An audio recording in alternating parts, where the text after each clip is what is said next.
Hello friends, स्वागत है एक बार फिर से आप सभी का कॉन्सेप्ट क्लासेस में। दोस्तों, आज के इस लेक्चर में हम सीखेंगे एक्सरसाइज 3.4 का क्वेश्चन नंबर 4 और 5 और 6। ठीक है, इस लेक्चर में भी 3 क्वेश्चंस करेंगे। तो चलिए शुरू करते हैं क्वेश्चन नंबर 4। देखो, क्वेश्चन नंबर 4 दिया हुआ है कि गिवन में है R S is the diameter. इस फिगर में ये जो आर एस है ये एक डायमीटर है with of circle with center O, उसका सेंटर है ओ। ठीक है, एक सर्कल है जिसका सेंटर है ओ, उसका डायमीटर है आर एस। उसके बाद बोला point T is an exterior of the circle.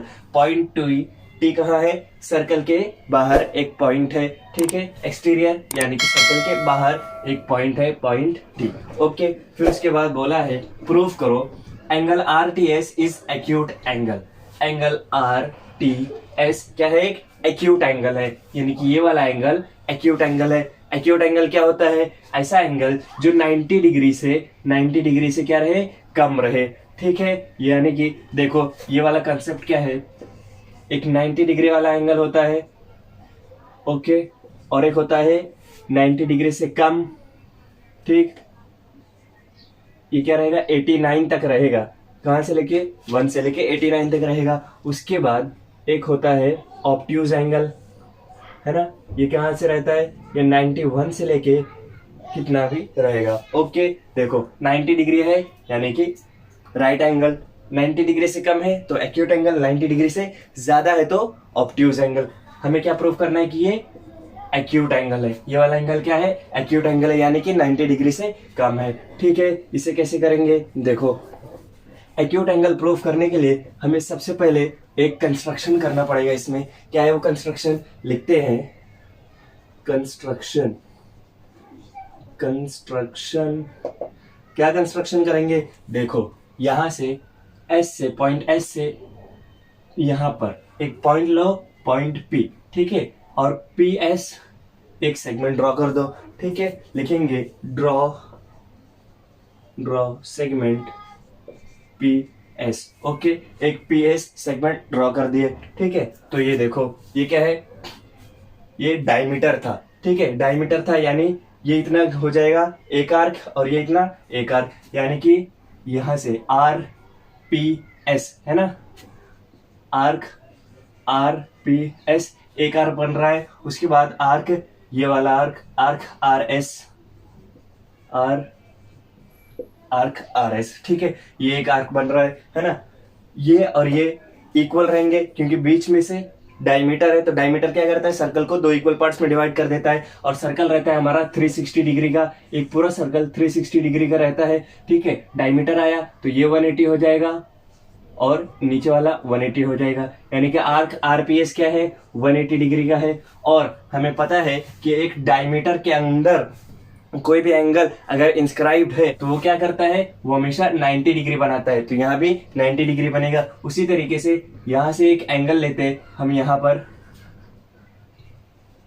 ठीक है, यहाँ इस पॉइंट पर आ रहा है तो ये भी क्या रहता? 90 डिग्री रहता, क्योंकि ये एक सेमी सर्कल बन रहा है ना? सेमी सर्कल में कोई भी एंगल अगर इंस्क्राइब्ड रहता है तो वो कितने डिग्री का रहता है? वो राइट एंगल रहता है, वो 90 डिग्री का रहता है। तो ये भी एंगल क्या रहेगा? 90 डिग्री का रहेगा। ओके, अगर ये 90 डिग्री है तो ये भी 90 डिग्री हो जाएगा, इस साइड भी 90 डिग्री बनेगा। क्यों? Angles in a linear pair, तो वही हमें लिखना है। चलिए लिखते हैं, लिखेंगे therefore angle RPS is equals to 90 degree. ये 90 डिग्री क्यों आया? क्योंकि हमें पढ़ा था क्या? सेमी सर्कल में कोई भी आर्क बन रहा है तो वो क्या होता है? 90 डिग्री होता है ना? सेमी सर्कल में ये इंस्क्राइब्ड एंगल हो रहा है, एंगल एक इंस्क्राइब्ड है तो वो क्या रहेगा? 90 डिग्री रहेगा। ठीक है, लिखेंगे theorem of semi circle. Okay, semi circle में कोई भी आर्क, कोई भी एंगल इंस्क्राइब रहता है वो 90 डिग्री बनता है, ये हमेशा याद रखना है। ओके, उसके बाद एंगल SPT, ये वाला एंगल भी 90 डिग्री रहेगा। कैसे रहेगा? देखो, लिखेंगे angle SPT plus angle RPS कितना हो जाएगा? 180 डिग्री रहेगा। रीजन क्या है? Angles in a linear pair क्या रहते हैं? Supplementary angles in a linear pair are supplementary. Supplementary. Okay, समझ में आया। तो एंगल एसपीटी हमारे पास नहीं है, लेकिन एंगल आरपीएस है 90 डिग्री, और ये क्या है 180। तो ये क्या हो जाएगा 180 माइनस 90, यानी कि एंगल एसपीटी क्या है 180 डिग्री माइनस 90 डिग्री आ जाएगा 90 डिग्री। देयरफॉर एंगल एसपीटी भी आया कितना 90 डिग्री। ये भी एंगल हमारे पास आ गया कितना 90 डिग्री। ओके, अब देखो एंगल एसपीटी ये वाला एंगल 90 डिग्री है, तो अगर इसे मैं मिटा लेता हूं कि लिखेंगे इन ट्राइंगल, अगर मैं एक ट्राइंगल ले ले, ट्राइंगल एसपीटी, ये छोटा वाला ट्राइंगल ले ले। ओके, मैंने इसको हाईलाइट कर दिया, इन ट्राइंगल एसपीटी, एसपीटी, इस ट्राइंगल में अगर हम देखें तो एंगल एसपीटी कितना है, angle SPT is 90 degree. Okay, ये वाला एंगल कितना है 90 डिग्री। और अगर हम इस ट्राइंगल के तीनों एंगल्स को प्लस करेंगे तो कितना आएगा 180 डिग्री। क्यों 180 डिग्री आएगा, क्योंकि sum of all angles of a triangle is 180 degree, ये भी हम जानते हैं। तो चलिए लिखते हैं angle SPT, SPT plus angle PTS, PTS plus angle TSP, angle TSP equals to 180 degree. Reason लिखेंगे sum of all angles, angle of a triangle is 180 degree. Okay, reason लिखना इंपॉर्टेंट है, रीजन हमेशा लिखा कीजिए, ठीक है। एंगल एसपीटी क्या है 90 डिग्री है, और एंगल पीटीएस क्या है नहीं पता, angle PTS as it is, angle TSP भी नहीं पता, एज इट इज लिखो, ये 180 डिग्री, ठीक है। यहाँ देखो 180 है प्लस 90 है माइनस 90 हो जाएगा, और ये एंगल पीटीएस और angle TSP as it is copy करो, 180 माइनस 90 हो जाएगा 90 डिग्री। मतलब कि एंगल पीटीएस और एंगल टीएसपी दोनों को प्लस करोगे तो 90 डिग्री आएगा, है ना। लेकिन हमें क्या चाहिए, ये वाला एंगल चाहिए, यानी कि पीटीएस अगर हम ले, एंगल पीटीएस ले तो क्या होगा 90 degree minus angle, angle TSP, है ना। 90 डिग्री में से इस एंगल को माइनस करेंगे तो हमें एंगल पीटीएस मिलेगा, ठीक है। और एक्यूट एंगल क्या होता है 90 डिग्री से कम, ठीक है। अगर पीटीएस में 90 में से टीएसपी माइनस कर देंगे तो ये 90 से कम हो जाएगा। देयरफॉर हम वही लिखेंगे कि एंगल पीटीएस इज क्या है लेस देन 90 डिग्री, 90 डिग्री से कम है। देयरफॉर ये क्या रहेगा, एंगल पीटीएस एक एक्यूट एंगल रहेगा। लेकिन हमें एंगल पीटीएस चाहिए क्या, नहीं, हमें आरटीएस चाहिए। पीटीएस और आरटीएस में एंगल सेम आ रहा है, यानी कि नाम अलग अलग आ रहे हैं, है ना। देखो पीटीएस एंगल यही है, आरटीएस एंगल यही है, नाम अलग है एंगल सेम है। तो हम लिख सकते हैं therefore angle RTS, RTS is equal to angle PTS. क्यों, रीजन लिखो, same angle, same angle with different names, with different names। Okay, समझ में आया। देयरफॉर हम क्या लिख सकते हैं, angle R T S is less than 90 degree. Angle R T S P T S 90 degree से कम था, और R T S P T S same है, यानी कि आर टी एस भी 90 डिग्री से कम रहेगा। अगर 90 डिग्री से कम है तो एंगल आर टी एस भी क्या है, एक एक्यूट एंगल है। देयरफॉर लिखेंगे, therefore angle R T S is an acute angle, is an acute angle, ठीक है। यही हमें प्रूव करना था कि angle R T S is an acute angle, angle R T S is an acute angle. Very simple, हो गया काम, लिख दो hence proved, hence proved. Okay, ठीक है, समझ में आया। एक बार फिर से देखो क्विक रिवीजन की क्या किया हमने। देखो गिवन था, टू फाइंड देखा, टू प्रूफ है, ठीक है, गिवन और टू प्रूफ देखा। कंस्ट्रक्शन किया, ड्रॉ सेगमेंट पीएस, पीएस एक परपेंडिकुलर हो जाएगा ड्रॉ करेंगे तो, देयरफॉर एंगल आरपीएस 90 डिग्री हो जाएगा यहाँ पर। क्यों होगा, theorem of semi circle, semi circle में कोई भी एंगल इंस्क्राइब रहता है तो वो 90 डिग्री होता है। उसी तरीके से हम इसके बाजू वाला भी एंगल 90 डिग्री प्रूव कर लिए। Angles in linear pair are supplementary, ठीक है। ये दोनों एंगल्स 90 डिग्री है, यानी कि अगर हम ट्राइंगल ले एसपीटी, इस ट्राइंगल में तीनों एंगल को सम करेंगे तो 180 डिग्री आएगा। Sum of all angles of a triangle is 180 degree, ठीक है। पीटीएस हमें पता था, पीटीएस की वैल्यू रखे, उसके बाद पीटीएस और टीएसपी दोनों को प्लस करेंगे तो 90 डिग्री आएगा। यानी सिर्फ पीटीएस चाहिए तो 90 डिग्री में से टीएसपी को माइनस करेंगे। अगर टीएसपी को माइनस करेंगे तो पीटीएस 90 डिग्री से कम आएगा, और 90 डिग्री से कम आएगा तो वह एक्यूट एंगल रहेगा। लेकिन हमें पीटीएस नहीं, आरटीएस चाहिए, तो आरटीएस और पीटीएस में एंगल सेम है, नाम अलग है, ठीक है। तो एक ही बात हुई, आरटीएस में क्या हो जाएगा, 90 डिग्री से कम हुआ, और आरटीएस 90 डिग्री से कम हुआ तो क्या रहेगा, एक एक्यूट एंगल रहेगा। ओके, ठीक है। तो चलिए अब करते हैं क्वेश्चन नंबर 5। क्वेश्चन नंबर 5 देखो क्या दिया हुआ है। क्वेश्चन नंबर 5 दिया है, prove that any rectangle is a cyclic quadrilateral. Prove करो कि कोई भी रेक्टेंगल है तो वो एक साइक्लिक क्वाड्रिलेटरल भी रहेगा। कैसे करेंगे, देखो सबसे पहले हम मान लेते हैं कोई एक रेक्टेंगल हम कंसिडर कर लेते हैं। तो एक रेक्टेंगल बनाता हूं मैं, rectangle A B C D. Okay, ये एक रेक्टेंगल बनाया। अब रेक्टेंगल है तो इसके सारे एंगल्स 90 डिग्री रहेंगे। ओके, हमें इसकी जरूरत है, इससे हम प्रूव कर लेंगे कि कोई भी एक रेक्टेंगल रहने दो वो क्या रहेगा, एक साइक्लिक क्वाड्रिलेटरल रहेगा, ठीक है। तो लिखते हैं let quadrilateral A B C D is the given rectangle. Okay, मान लेते हैं कि यही क्या है, एक रेक्टेंगल है। उसके बाद अगर हम देखेंगे तो एंगल ए इक्वल है एंगल बी से, और एंगल बी इक्वल है एंगल सी से, एंगल सी इक्वल है एंगल डी से, और इन चारों का मेजरमेंट क्या रहेगा, चारों का मेजरमेंट रहेगा 90 डिग्री। ओके, कैसे लिखेंगे, ऑल साइड्स, रीजन लिखना जरूरी है, लिखेंगे all angles of a rectangle are 90 degrees, ठीक है, समझ में आया। अब सब एंगल्स अगर 90 डिग्री है तो हम अगर ए और सी को प्लस करें, angle A plus angle C करेंगे तो 180 डिग्री आएगा, है ना। कैसे, एंगल ए 90 है, एंगल सी भी 90 डिग्री है, एंगल सी भी कितना है, 90 डिग्री है, दोनों को प्लस करेंगे तो 180 डिग्री आएगा। ऑल्सो, और अगर हम ऑल्सो एंगल डी और एंगल बी को भी प्लस करें, angle D plus angle B करें तो भी 180 डिग्री आएगा। क्यों, एंगल डी भी क्या है, 90 डिग्री है, और एंगल बी भी क्या है, 90 डिग्री है।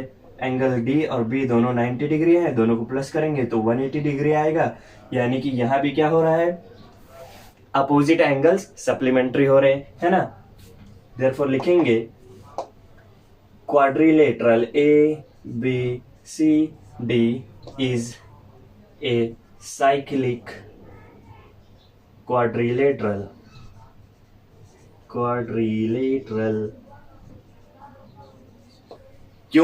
क्यों साइक्लिक क्वाड्रिलेटरल है, ये आता है मेन पॉइंट, ये है रीजन लिखने के लिए। अब रीजन क्या लिखते हैं, देखो हमने पढ़ा था कि कोई भी एक सर्कल है, सर्कल के ऊपर 4 पॉइंट्स रहते हैं, उन चारों पॉइंट्स को ज्वाइन करोगे तो जो क्वाड्रिलेटरल बनेगा वो एक साइक्लिक रहेगा। लेकिन यहाँ तो ये चारों पॉइंट्स सर्कल पे हैं कि नहीं है ये हमें पता ही नहीं है ना, यहाँ कोई सर्कल ही नहीं दिया हुआ है। तो हमने एक और चीज पढ़ा था कि अगर इस क्वाड्रिलेटरल के अपोजिट एंगल्स सप्लीमेंट्री होते हैं, क्या पढ़ा था, ये देखो ये साइक्लिक क्वाड्रिलेटरल थ्योरम था, ठीक है। 2 थ्योरम पढ़े थे हमने, एक साइक्लिक क्वाड्रिलेटरल और एक converse of cyclic quadrilateral theorem. Cyclic quadrilateral theorem कहता था कि अगर एक सर्कल पे 4 पॉइंट्स हैं, उन चारों पॉइंट्स को ज्वाइन करोगे तो एक क्वाड्रिलेटरल बनेगा, और वो क्वाड्रिलेटरल एक साइक्लिक क्वाड्रिलेटरल रहेगा। उसी तरीके से कन्वर्स ऑफ साइक्लिक क्वाड्रिलेटरल हम पढ़ा था, उसमें ये बोला था कि अगर इस क्वाड्रिलेटरल के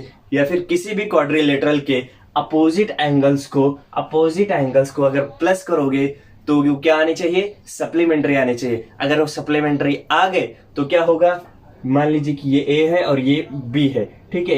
ए और बी को सम करोगे तो 180 डिग्री आना चाहिए, सप्लीमेंट्री आना चाहिए। अगर वो सप्लीमेंट्री आए तो वो क्या रहेंगे, साइक्लिक क्वाड्रिलेटरल। ओके, क्या रहेंगे, साइक्लिक क्वाड्रिलेटरल रहेंगे। तो यहाँ पर देखो अपोजिट एंगल्स को सम किया तो 180 डिग्री आया, यानी सप्लीमेंट्री हो गया, तो वो क्या रहेगा, वो रहेगा साइक्लिक क्वाड्रिलेटरल। क्या रीजन लिखेंगे, लिखेंगे by converse of cyclic quadrilateral theorem. Okay, by converse of cyclic quadrilateral theorem. Okay, ये है हमारा रीजन, और इतना ही है क्वेश्चन नंबर 5, ठीक है। इसकी जरूरत नहीं है, ये मैंने आपको समझाने के लिए बताया था, इसे मिटा लेते हैं। ओके, ठीक है, ये है क्वेश्चन नंबर 5, बहुत ही सिंपल, बहुत ही छोटा। अब करते हैं क्वेश्चन नंबर 6। क्वेश्चन नंबर 6 देखो क्या दिया हुआ है। क्वेश्चन नंबर 6 में ये फिगर दिया है, उसके बाद बोला है कि altitudes of YZ and XT of triangle XWXY intersect at P। क्या बोला, XT और YZ ऑल्टीट्यूड्स हैं तो वो 90 डिग्री बनाएंगे, है ना, 90 डिग्री बनाएंगे। यहाँ देखो 90 डिग्री बना रहे, और इस साइड 90 डिग्री बना रहे, तो यहाँ भी क्या बनाएंगे, यहाँ भी 90 डिग्री ही बनाएंगे। यहाँ भी देखो 90 डिग्री बन रहा है, इस साइड 90 डिग्री बन रहा है, तो वहाँ भी 90 डिग्री ही बनेगा। ओके, उसके बाद क्या बोला, वो दोनों पॉइंट पी पे मिल रहे हैं, पॉइंट पी पे एक दूसरे को इंटरसेक्ट कर रहे हैं। ओके, ठीक है, कोई दिक्कत नहीं। क्या बोला आगे, टू प्रूफ में हमें दो चीज दिया है।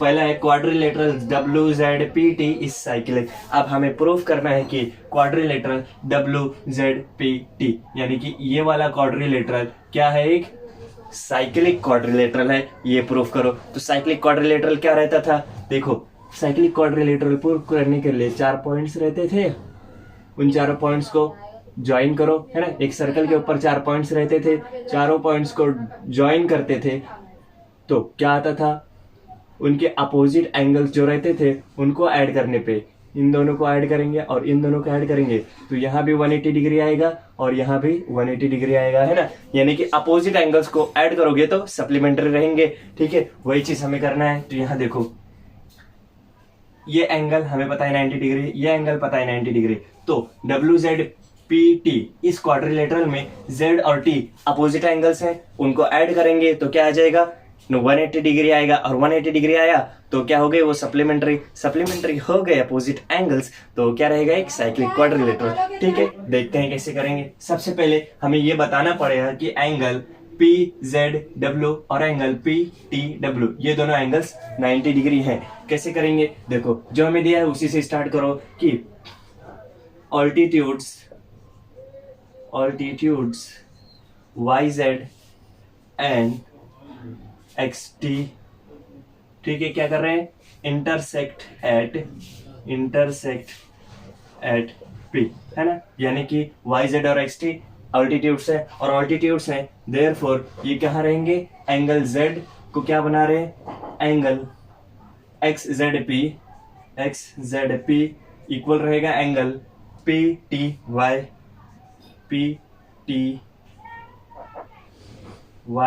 और ये दोनों कितने रहेंगे, दोनों रहेंगे 90 डिग्री। ओके, दोनों 90 डिग्री के एंगल्स रहेंगे, ठीक है। Y अच्छे से लिख लेता हूँ, 90 डिग्री के एंगल्स रहेंगे, ठीक है। और उसी तरीके से एंगल PZW भी क्या हो जाएगा 180 डिग्री। देयरफॉर लिख सकते हैं हम कि angle PZW is equals to angle PTW, ये भी क्या रहेंगे, 90 डिग्री ही रहेंगे। ओके, ठीक है, ये नहीं लिखोगे डायरेक्ट, ये लिखोगे, सिर्फ ये लिखोगे तो भी चलेगा, कोई दिक्कत नहीं। तो इसे मैं मिटा ही देता हूँ। ओके, ठीक है, सिंपल करो, इजी करो। चलो अब ये दोनों क्या करेंगे, ऐड करो, angle PZW plus angle PTW add करोगे तो 180 डिग्री आएगा। ओके, क्योंकि ये भी 90 डिग्री है और ये भी 90 डिग्री है, दोनों को ऐड किए तो 180 डिग्री आया। देयरफॉर लिख सकते हैं quadrilateral WZPT is cyclic quadrilateral कौन से थ्योरम से, converse of cyclic quadrilateral theorem by converse of converse of cyclic quadrilateral theorem. Okay, by converse of cyclic quadrilateral theorem. ठीक है, पहली चीज हो गई प्रूफ। अब सेकंड चीज क्या दिया है, points X Z T Y R कौन साइक्लिक। क्या है, पॉइंट एक्स वाई जेड और टी, जेड और टी कौन कौन से पॉइंट्स एक्स जेड 1 2 टी और वाई। ओके, ये चारों पॉइंट्स क्या है, 1 2 3 4, चारों पॉइंट्स क्या है, चारों पॉइंट्स कौन साइक्लिक है। कौन साइक्लिक क्या होता है, कौन साइक्लिक मतलब एक सर्कल के ऊपर पॉइंट्स आना, एक सर्कल के ऊपर ही पॉइंट्स आना। अगर एक सर्कल के ऊपर पॉइंट्स आ रहे हैं तो वो पॉइंट्स क्या आएंगे, कौन साइक्लिक पॉइंट्स रहेंगे। ठीक है, तो ये कैसे प्रूफ करेंगे, देखो points X and Y, points X और वाई क्या कर रहे हैं, सबस्टेंड कर रहे हैं, बना रहे हैं, सबस्टेंस यानी बनाना, सबस्टेंड कर रहे हैं क्या, इक्वल एंगल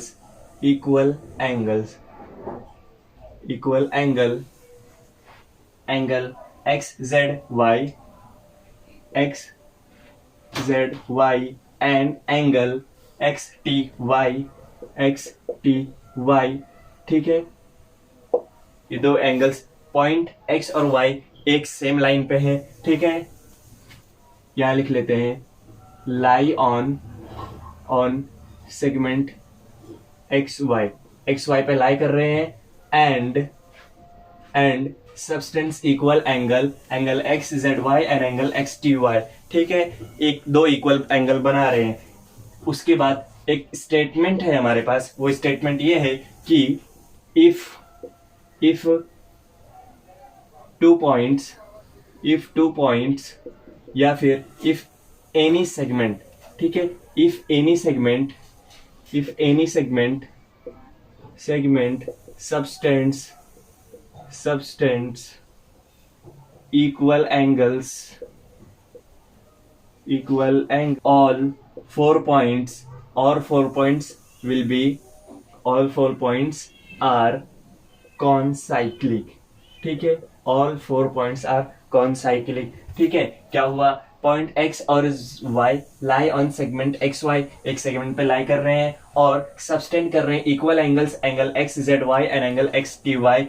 और ये स्टेटमेंट है हमारे पास, ये स्टेटमेंट क्या बोलता है कि अगर एक लाइन है जो दो इक्वल एंगल बनाती है एक सेम साइड पे, तो चारों पॉइंट्स क्या हो जाएंगे, कौन साइक्लिक हो जाएंगे। तो इससे हम लिख सकते हैं कि देयरफॉर पॉइंट्स क्या है, points X Z T Y, points X Z T and Y are concyclic points. Okay, बहुत ही आसानी से प्रूव हो गया। कैसे हुआ एक बार फिर से एक्सप्लेन कर देता हूं कि देखो ये एक्स वाई है, अगर मैं इसको एक सर्कल पे ले लेता हूं, ठीक है, एक सर्कल पे लेता हूं यहां पर एक्स और वाई। ठीक है, तो ये एक्स वाई क्या कर रहा है, एक कॉर्ड बन जा रहा है और ये एक माइनर आर्क हो रहा है। ठीक है, माइनर आर्क एम ए लिखता हूं, और ये एक मेजर आर्क हो जा रहा है, मेजर आर्क। ओके, ये एक बड़ा आर्क मेजर आर्क है और ये एक छोटा आर्क माइनर आर्क है। अब देखो एक्स वाई से ही एंगल एक्स जेड वाई बन रहा है, एंगल एक्स जेड वाई बन रहा है और ये भी है 90 डिग्री। और वाई एक्स वाई से ही क्या बन रहा है, एक्स टी वाई, ये भी हमारे पास है 90 डिग्री। अब देखो ये जो एंगल्स हैं दोनों एक सेम आर्क में इंस्क्राइब्ड हो रहे हैं, इस मेजर वाले आर्क में एंगल एक्स जेड वाई है ना, ये जो मेजर आर्क है इसी के अंदर ये दोनों एंगल्स इंस्क्राइब्ड हो रहे हैं और इनका इंटरसेप्टेड आर्क यही है, सेम एक जो माइनर आर्क था हमारे पास वही एक सेम आर्क उनका इंटरसेप्टेड आर्क है। तो यहां देखो अगर इस आर्क में दो एंगल्स है, दोनों क्या रहेंगे, इक्वल रहेंगे, है ना। इंटरसेप्टेड में दो आर्क है, ठीक है, दो एंगल्स हैं, ठीक है, एक इंटरसेप्टेड आर्क है उनका, उनमें दो एंगल्स इंस्क्राइब्ड है, ठीक, तो वो दोनों एंगल्स क्या रहेंगे, सेम रहेंगे, इक्वल रहेंगे, ये भी 90 डिग्री, ये भी 90 डिग्री। तो अगर ऐसा होता है तो ये चारों पॉइंट्स, ये स्टेटमेंट हमें बताता है कि ये चारों पॉइंट्स एक्स जेड टी और वाई चारों पॉइंट्स कौन साइक्लिक पॉइंट्स रहेंगे। कौन साइक्लिक यानी एक सर्कल पे चारों पॉइंट्स आने चाहिए। ठीक है, तो ये देखो चारों पॉइंट्स एक सर्कल पे आ गए, है ना। ये x, ये y, ये t और ये z, चारों पॉइंट्स एक सर्कल पे आए, तो ये चारों पॉइंट्स क्या है, चारों पॉइंट्स है कौन साइक्लिक पॉइंट्स। ओके ठीक है, बहुत ही सिंपल है। क्वेश्चन नंबर 6 भी कंप्लीट हो गया। इस एक्सरसाइज में अभी 2 क्वेश्चंस बाकी हैं, क्वेश्चन नंबर 7 और क्वेश्चन नंबर 8। ठीक है, इन दोनों क्वेश्चंस को करेंगे नेक्स्ट वीडियो में। तब तक के लिए बाय बाय।